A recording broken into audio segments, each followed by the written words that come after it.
and welcome to No Books on a Dead Planet, the podcast where we read climate books, so you don't have to. Don't even bother. And in this economy, reading climate books? I don't think so. We're doing it for you. Today, I am joined by the wonderful Hannah McGregor, who is a professor, podcaster, and writer. You might know them as one of the founding hosts of Witch Please, and so I'm experiencing a deep sense of intimate publics here because I feel like Hannah's voice has been in my bathroom so often. but you yourself have never been in my bathroom. But Witch Please is one of, I'm ready to say it, my favorite podcast ever. Witch Please has now become a production company that makes amazing podcasts like Material Girls, which is my new favorite podcast. And I've also been a guest on there if you want to go and be nosy. And also Gender Playground. Hannah, you're also the author of a book called Sentimental Education. But I recently saw that you have another book coming out in September about Jurassic Park.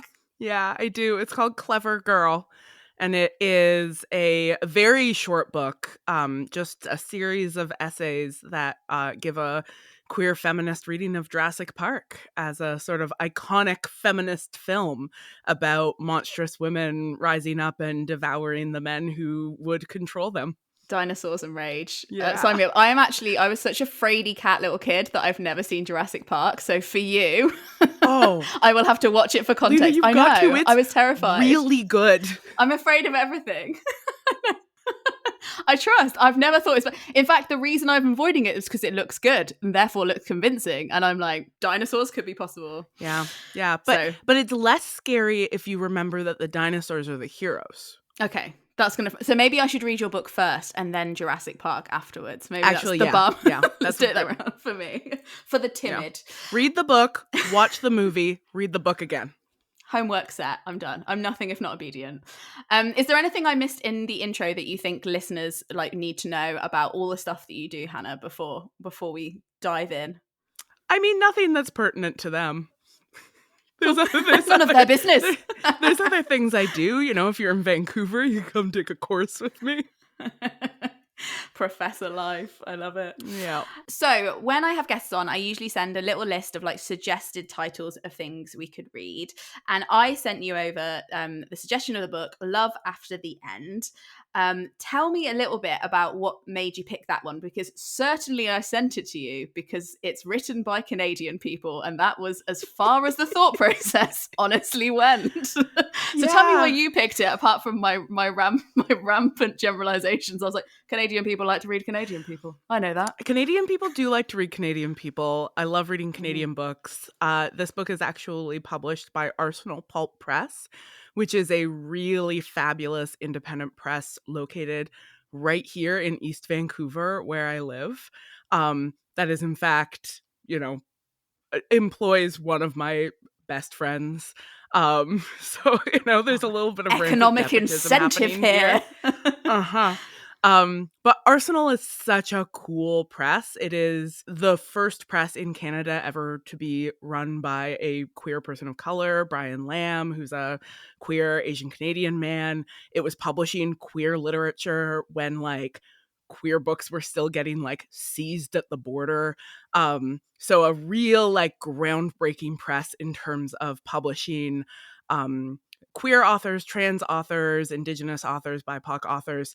And they publish so many great people, including, of course, Joshua Whitehead, who is a fabulous writer who is also kind of a friend of mine. As is Jay Simpson, who's also in this anthology. So again, it's it's my pals. I've just read a book by your friends. Yeah, you've just read a book by my friends. I did find this book independently. But its reputation has preceded it. I have heard good things about it already, so I'm glad that I was it's obviously the book has magnets in it. It was being drawn towards you. It makes sense. Yeah. I mean, Canada's very small, and I'm very well connected. But it is one of those books that I know so many of the people involved. I have seen people talk about it, but it just hadn't made its way to the top of my reading pile. And so when you suggested it, it was one of those beautiful kismet oh, good, I'll have a reason to put this at the top of the pile and actually sit down and read it. So thank you. Oh, no problem. I always find that even the stuff I really want to do, like, it does still require a deadline, and I don't know that is about me, but maybe it's the same for you. It's like, even the good stuff needs a Maybe deadline. refer to the aforementioned conversation about capitalism and the way in which it constrains our lives. maybe potentially. So I was actually looking at some interviews with Joshua about this book because I was like trying to find ways to summarize it for the people listening.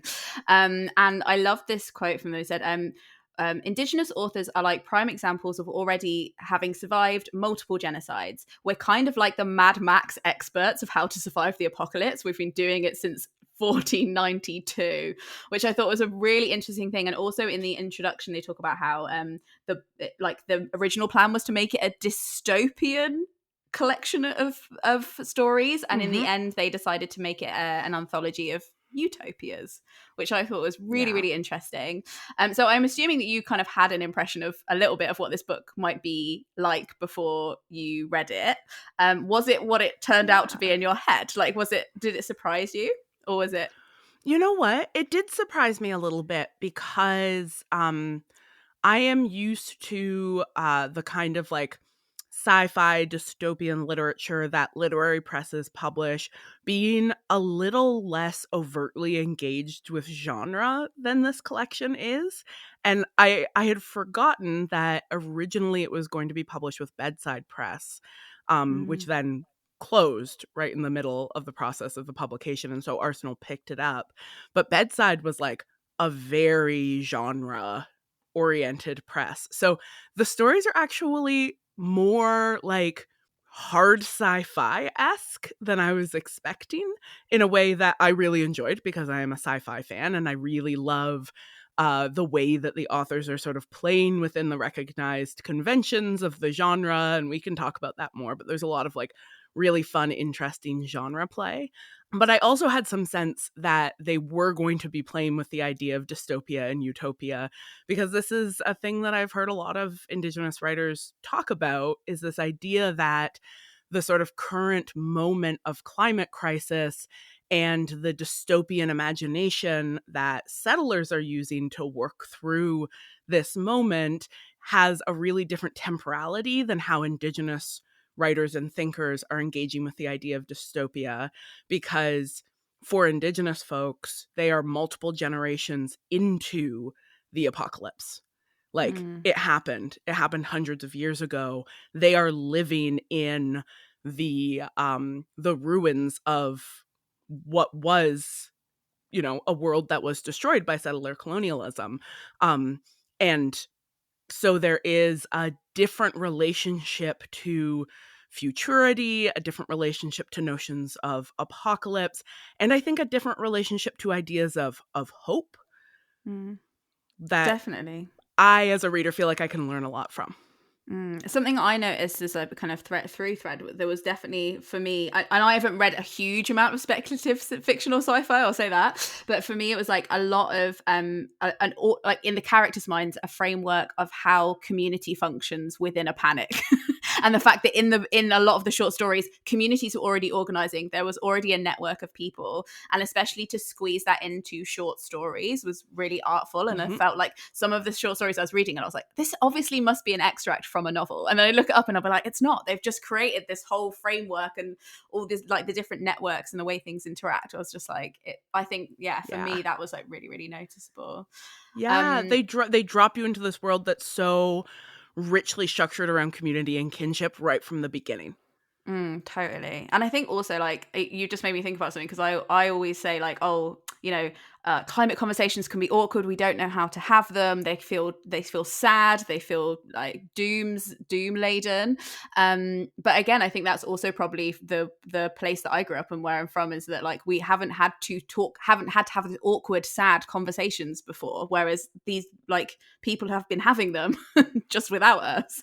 So again, that's complicated. Yeah, and if you learn to listen to those conversations, there is a lot to learn about, particularly for me, about sort of endurance in the face of crisis and what it means to like stay with a thing that feels hard and overwhelming. Like who better to learn those skills from than people who have spent multiple generations like staying with the almost impossible task of surviving through the genocidal project of settler colonialism, and like maintaining culture, maintaining kinship, recovering language, recovering ritual, and rebuilding in the wake of an attempt on the part of what is currently known as Canada, like an attempt to destroy a world, a Yeah. failed attempt, but like there's so much to learn there.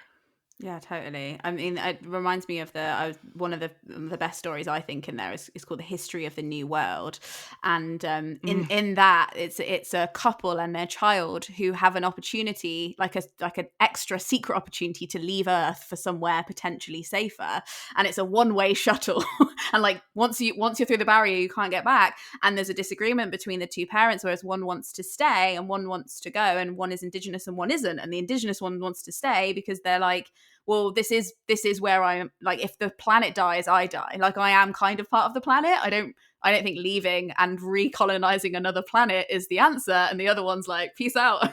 I'm getting on the shuttle. And it's like, God, Yeah. really on the nose, but really interesting and chilling. And really on the nose, but so beautifully played out in terms of like what that actually looks like in the moment. And that was something that struck me so much. I mean, yeah, the kinship I think is so vital, and the fact that in the imagining of almost all or all of these stories, the earth itself is kin.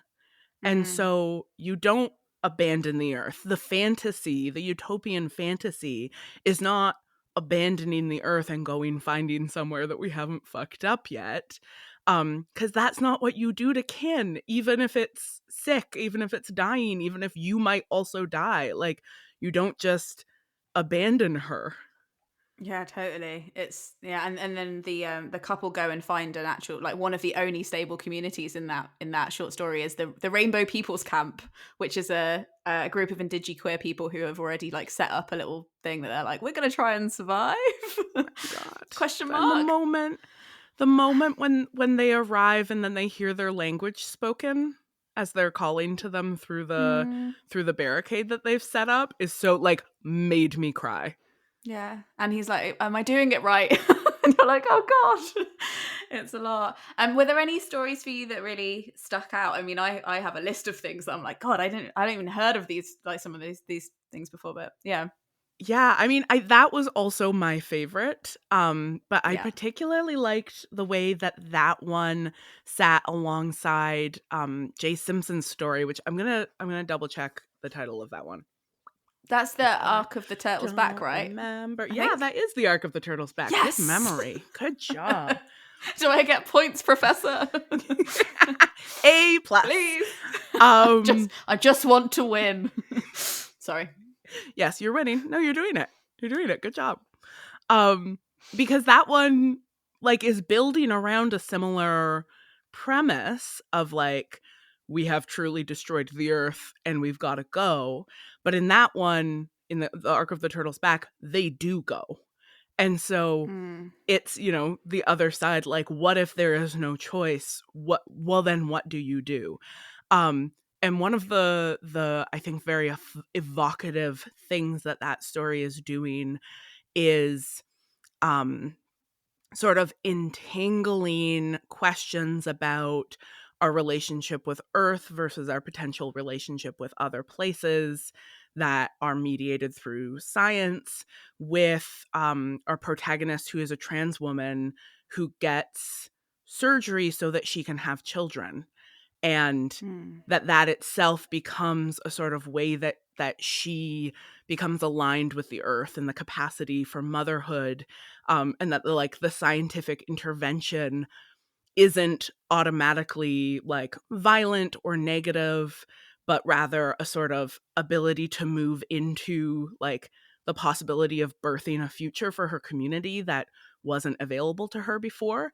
So Mm. the thinking about how, like, as a trans-centered narrative, it rethinks our relationship to nature and science and pushes back on an idea that, like, science is bad and we need to, like, quote unquote return to nature. That like binary is really sort of unraveled through that narrator. And then we get this like beautiful moment at the end where she's like, all right, well, what do we, like, how do we get to know a new planet? And How do we become indigenous? yeah, and the response that she gets is like, well, you know, the same way that you start any new relationship, you ask it out. Yeah, such a good line. Perfect. Gonna romance it. But you're right. I think I hadn't thought about it like that. There's the idea that like trans experiences can actually further like a community task of like recreation and stuff like that, rather than it being something that's like, oh, we're going against the grain, we're doing something really awkward over here. It's like actually contributing to the community by becoming who we are. I think it's really, really Yeah. cool.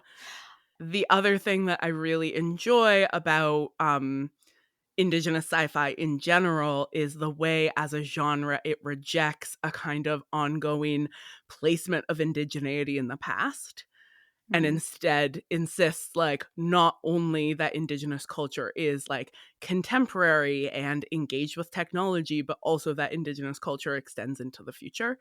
And like these imaginings, you know, the first story, what's the first story called, Leena? One about the sexy rat. Oh, Abacus.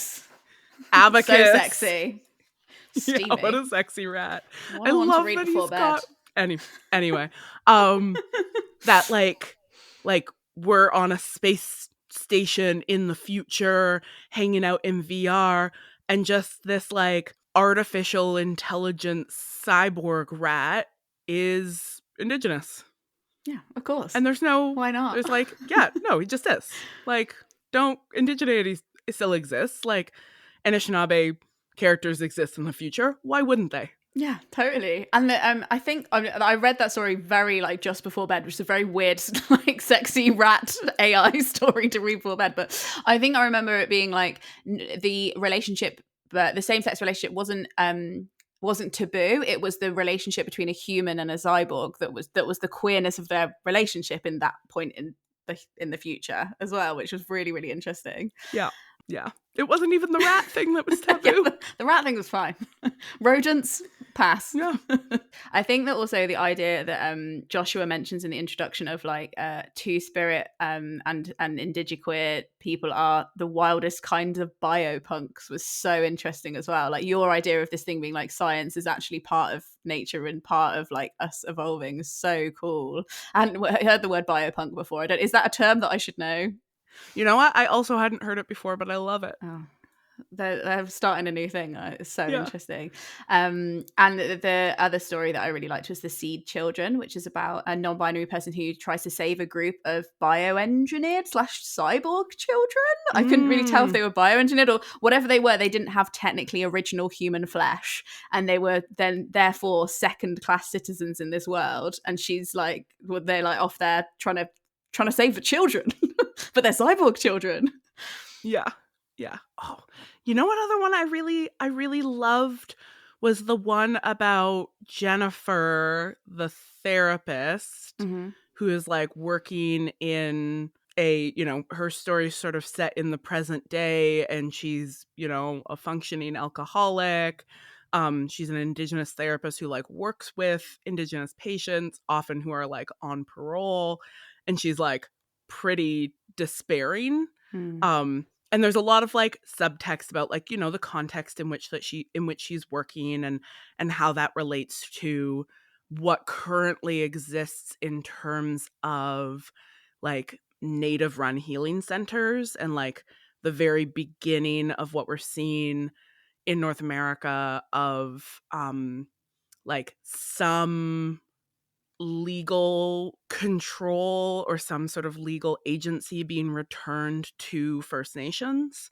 So like we've got, you know, there's little sort of glimmers of stuff that's happening right now. But then the other half of the story is an ancestor of hers who's learning how to walk through dreams to speak to their ancestors, and she's the ancestor they're going back to speak to. And that idea of like thinking about yourself right now in the present moment, living through like the bleak hardships of late capitalism, being an ancestor Mm. for a generation that's going to come down the line, and like what it means to act as an ancestor, I also find really like compelling and hopeful as a Mm. way of thinking about, our relationship to the moment we're living in.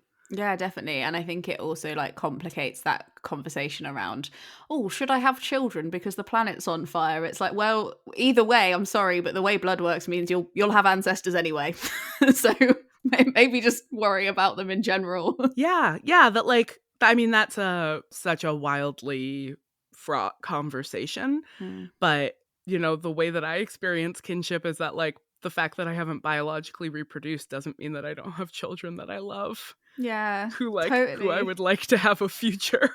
Yeah. And also the idea that like you have to know future children to care about them as well is like so interesting. It's like, oh well, I don't want to have children in the future because I don't want to know the people who will suffer. Like I don't want to be biologically related to the people who will suffer. That upsets me. Whereas I'm Yeah, like, like it's just yeah. it's like, oh, you just want it to be other people's children. Cool.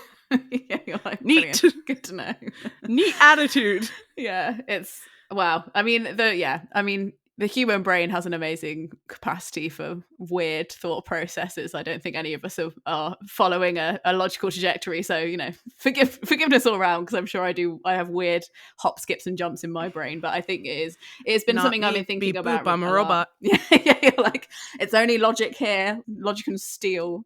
How do you find climate conversations in your life in general? I'm really interested in like all of the different guests' answers to this because I think it can really vary depending on who you Yeah. have in your life and how much capacity you have for it. Yeah. And I think that literature is an amazing way to get into talking about it without having to like get to into the weeds. But yeah, how do you find climate 100%. conversations in general? I have been having very serious climate conversations with my loved ones for many years now because living in Mhm. BC, we are very much at the front door of the climate crisis. Mhm. Um, we are experiencing very vividly and in real time the way in which the landscape around us is getting ravaged by particularly wildfires. So, I think 3 years ago there was we set like record high temperatures in BC to the point that an entire town burned down, like the Mm. whole town burned down because it was so hot. Um, Frequently now in the summers, there are weeks at a time where the sky over BC is so clogged with wood smoke that you can't go outside, like the air stops being breathable.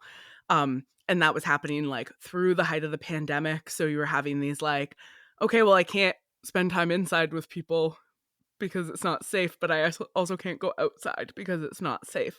And, I am also experiencing with my community what it means, for example, for like temperatures to be rising really, really quickly in a city that was not built for very high temperatures, and housing policy is not keeping up. So there's no requirements yet for people to be provided with heat pumps or air conditioning in their homes. So people are dying of heat exposure, and we're figuring out as community how to be like, okay, like, can we get this person an air conditioning unit? Can we like, how do we make sure that we're checking in on people and that people are okay? So it feels very present in my life and Mm. very practical in a lot of ways. Like, we're having practical conversations about like, all right, we're still going to be livable in 20 or 30 years. Like, where will we go? How will we try to keep each other alive? Like, I've got some beloved friends who are basically like queer disability justice oriented preppers at this point.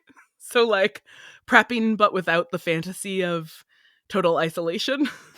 Community Sort of prepping. prepping based in community prepping, exactly. And so I would say like maybe 3 or 4 years ago, climate conversations still felt completely terrifying and completely overwhelming to me.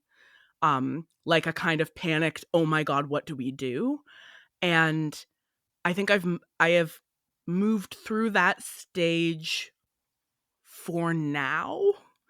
I am fairly convinced things are going to get worse, and I will experience new versions of that stage as things continue to develop. But for me, reorienting the conversation around community care has been really helpful for that feeling of overwhelm and powerlessness. So I mean, like, the answer to the question, what can I do? It's like, well, I can get somebody an air conditioner. Like, there's a lot of practical, like, direct solutions to personal problems, at least. Yeah, I think it's really interesting because hearing you talk about that and visiting the really good friend I have in Canada, it's very, like, it's just so different in Britain. Like, everyone's just overjoyed to have a slightly nicer summer and a slightly more bearable winter, and like British people, the stiff upper lip is so it's prevalent.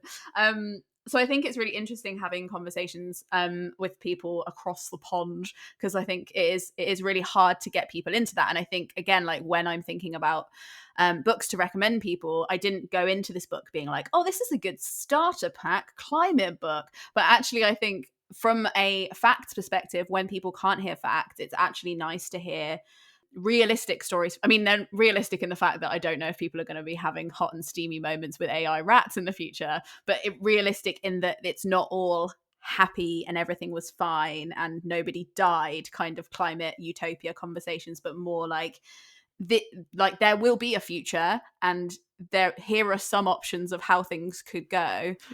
Is actually, like, weirdly, it's kind of working backwards rather than reading about the climate facts, which a lot of people just avoid. I think maybe, like, going in from it from a fictional, like, relationship based perspective, to being like thinking about one family or one collection of people or one person or one therapist, rather than it being this, like, right, so let me explain how CO2 works. Brain immediately shuts down. What is carbon? I feel like the eyes glaze over. There's so often a mismatch between how climate communication is happening and the extent of agency that we have as individuals. Right? That, like, what we're hearing about are problems that are so outside of our particular scope. And they're frequently not married with conversations about action, like conversations about organizing, right? Like, our generation in particular, I think, grew up with a very individualistic attitude towards what we could do to take care of the climate. And now we're all hearing that is, like, utterly insufficient and may indeed have been propaganda created by the oil and gas industry to stop us from noticing what they were doing as corporations. So we were like, I'm recycling. And it's like, oh, that does fuck all. Oops. And so it's like, oh, I've only been taught that individual actions are effective, and it turns out my individual actions aren't effective, and so there's nothing I can do. And also, all of the scientists are saying it's too late. So I think that the combination of all of those things tends us towards despair. I see this in my students all the time, that, like, the climate is so present in their minds, and they feel so helpless. They feel so lacking in agency. And for me, the conversations about organizing, about political action, about social transformation, those hinge on hope. Like, they hinge on us believing that we can do something as people and that it is worthwhile trying. And so that's, for me, one of the places that literature is really powerful, is that it, like, reminds us that, like, even though things are pretty dire, like, you still gotta fucking give it a go, my dude. Yeah, can't get off now. No. I think, you're right. And I think that hinges a lot on trust. And I think we've been taught not to trust that if you do your bit, other people will do their bit. Like, they want to have an answer. It's like, if I do this, will it get better? And I'm like, only if everybody else does. And you got to start trusting them, and also awkwardly talking to them.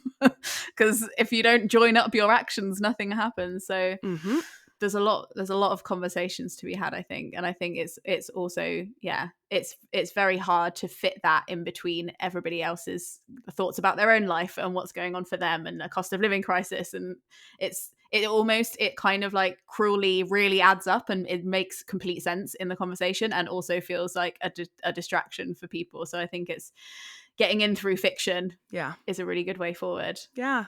And an antidote to despair that I think is important. Are there any like examples that like you find that make you feel hopeful, or are you definitely in the despair section of thinking? Oh, no, I'm hopeful. I'm hopeful because, I mean, in part I think I'm hopeful because I don't know how to be any other way.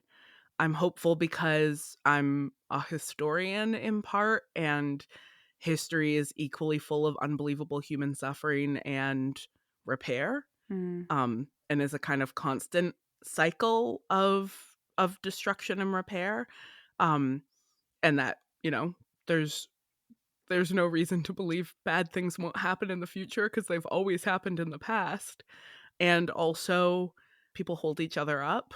Like we're not all going to get through it, but we're not all going to get through anything. So that's just life.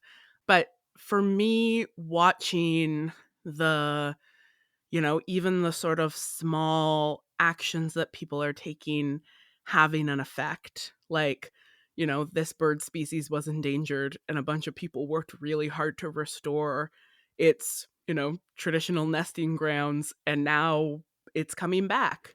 And it's like, okay, so we can't actually fix some things. Like, we won't fix anything if we bury our heads in the sand, but like, and we're not gonna get through this without like significant suffering, and suffering that's gonna be really disproportionately, like unevenly distributed. But all evidence points to repair being possible.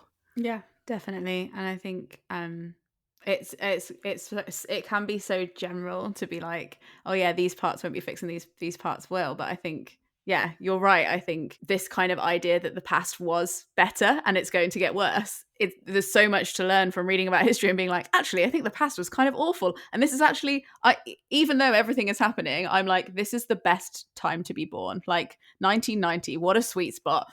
Couldn't have asked for more. Like raping your wife became illegal when I was 1. Love it. Would not have wanted to be born before that. And then now we're in a period where things are, on some level, some parts of it are still fixable, and we're still able to have conversations on the internet, and eat crisps and like watch films. And that conversation has also got to be like, okay, it's probably the best time thus far to be born white in the Western developed world. Like, and the degree to which it's good to be white in the Western developed world also has to do with the degree to which it sucks to live in a lot of other parts of the world where, in fact, it might have been a lot better to be born 500 years ago, before white people came along and fucked up your whole country. Yeah, fair. So like that also, it depends on who you are and how you're located, which is, again, brings us back to that like reminder that the temporalities of apocalypse are unevenly distributed, and that a lot of the pleasures of modernity for some of us have come at the expense of others. And so for me, those steps back, those moments of greater perspective of saying like, yeah, I feel really scared. Of course I feel really scared. What's happening is really scary. And taking that step back and being like, okay, shit, wow, the world's always been really scary for somebody, hasn't it? Yeah. Like that, that is the human condition, because we are self-conscious animals, and what a nightmare. Yeah, totally. And that idea that like you move from dystopia to utopia, or from utopia to dystopia, and it's like actually sometimes it's been very cyclical, and there are utopias and dystopias happening all over the world all the time, and people can have their utopia taken away from them by other unfavorable people. 100%. I think that's a good place to end. What a nice little sprinkle on the top of your day to end things with. Hannah, tell us a little bit about if people wanted to look you up and look at more of your work, would you want them to go straight to order Clever Girl, Jurassic Park, or would you want them to go over to Gender Playground podcast or Material Girls podcast, or you have a podcast called Feminist something? I've forgotten in the moment. Secret Feminist Agenda. God. It's wow, what a bad fangirl. Failed. Yeah, you're in trouble. Yeah, your A+ is no, on the line. Not with the professor. If you want to interact with me, the only place to do that is on Instagram at HKP McGregor, which is the initials for my secret middle names. If you want to learn more about my podcasts, they're all at awitchplease.ca. Material Girls is the podcast that I make with my co-host Marcel Cosman, where we use critical theory to talk about popular culture and explain why things have been zeitgeisty. And if you want to hang out with me and talk about speculative fiction more, then I make a Patreon exclusive series called Making Worlds, where I talk to people about sci-fi and fantasy and speculative fiction and the ways in which it allows us to imagine the world otherwise. So you can find that at patreon.com/ohwitchplease. What a platter, a tapas of different worlds to explore. I love it. Well, thank you so much for generously buddy reading this book with me. And as we both responded to a deadline, I'm really glad that we both read it, because it's definitely been a bit of a game changer for me. Yeah, I absolutely. My compliments to all of your friends. I'll let them know. Tell all your friends I loved it.